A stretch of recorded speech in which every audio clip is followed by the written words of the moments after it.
Hey, what's up everybody? Elman here, back with another episode review of Star Wars Rebels Season 3 Episode 10, An Inside Man. First off, apologies for being late. The holiday season is upon us and things are heating up and I'm getting really busy. But with that said, I hope you all are having a lovely holiday season as well, no matter what you celebrate. Star Wars Rebels is getting a wonderful gift this year, and that is to lead straight into Rogue One, this December 17th. Will we see a connection? Will Saw Gerrera make an appearance on Rebels before his big screen debut on Rogue One? Will we get any substantial info that will bring us closer to closing out any of the number of open theories I and other fans alike have dreamt up? Who knows? But come December 17th, we'll find out. So the episode starts us off in Lothal as Kanan and Ezra are scouting, waiting for a rendezvous with Ryder. A speeder chase ensues as Ryder reveals he's got inside men on the assembly line sabotaging equipment for the Empire. They arrive at camp and reunite with Sumar. Ezra reveals that the Phoenix Squadron is planning an attack on the Imperial factory on Lothal. They hint that the Empire is building a new weapon. Are we already hinting at the Death Star? Are we leading into Rogue One? Ezra and Kanan infiltrate the assembly line and are surprised by the presence of Grand Admiral Thrawn.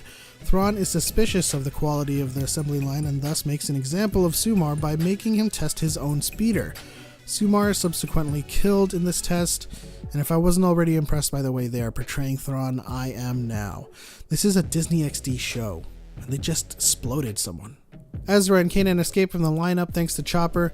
Price and Thrawn refer to Section 8-2 and comment on its utmost secrecy.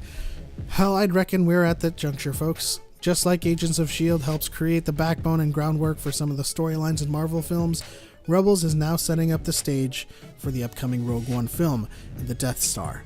Thrawn shows his perception as he calls out a walker in line that seems to have been sabotaged by another worker. Kanan and Ezra secure a clearance VHS tape for Chopper to access the restricted area as Chopper continues on to download information about Section 8-2. We're getting a good look at how Thrawn thinks and perceives the tactics of the Rebels, which makes for a great adversary.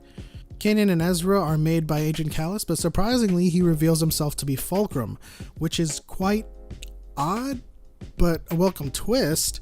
He spent most of the previous seasons trying his damnedest to capture the Ghost crew, and now he is seemingly working with the Rebels. He reveals that he has been saving them for a while now, and now we know it's all been for some ulterior motive. Zeb, Sabine, and now Ezra and Kanan are depending on Agent Kallus. He helps them open up communications as they send a signal to Ryder. They make their way to the East Vehicle Pool thanks to Kallus's intel, but not before having a bit of fun. Thrawn reveals that he suspects a mole within the Empire, and of course his perception is quite impeccable. A battle at the East Gate commences as Ezra and Kanan are surrounded by a whole force of AT-ATs. They escape with the help of Ryder, and after decrypting the data, they reveal that the new weapon is in fact the Tie Interceptor. Thrawn reveals that there may be a mole in the Empire, and of course addresses Kallus as though he knows who the mole is already. Alright.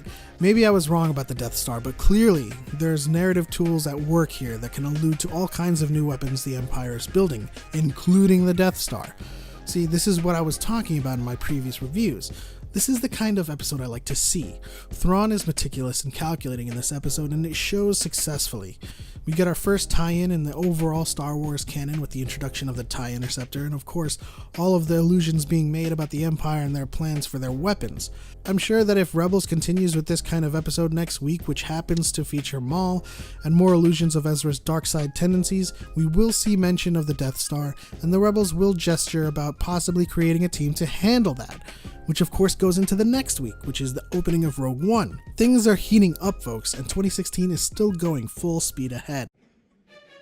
Thanks for watching, everyone. If you like this video, give it a thumbs up and subscribe for more Star Wars reviews and recaps. I will be reviewing Rogue One, so stay tuned for that when the movie comes out. As always, I'll see you all next week. Until then, may the Force be with you.